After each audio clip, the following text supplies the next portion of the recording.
Sir, may ngapon sir. Sir, ito sir. Mutana ko sir ba, unsa may nindot nga scooter para sa babae sir? Isa mo gamit? Ang partner lagi sir, ginanglan mig scooter sir ba kay pambiyahe adlaw-adlaw sa eskwela. Asawa? Oo. Ay, ito sir. Oh.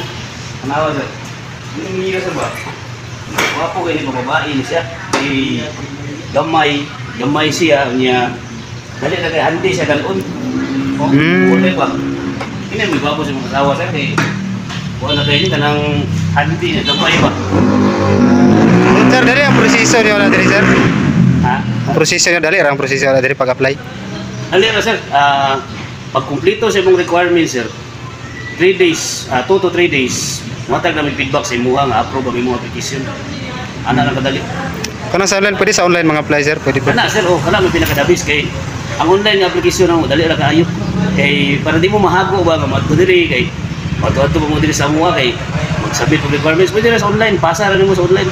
Ana Unsa may mga requirements na to na sir? lang sir, palit ID, electric bill sa inyong balay, o kanang proof of income sir, kung sa imong income, hatag ka, kung trabaho ka, payslip, or certificate of employment, kung negosyo ka, ay, business permit ninyo, or barangay certification lang.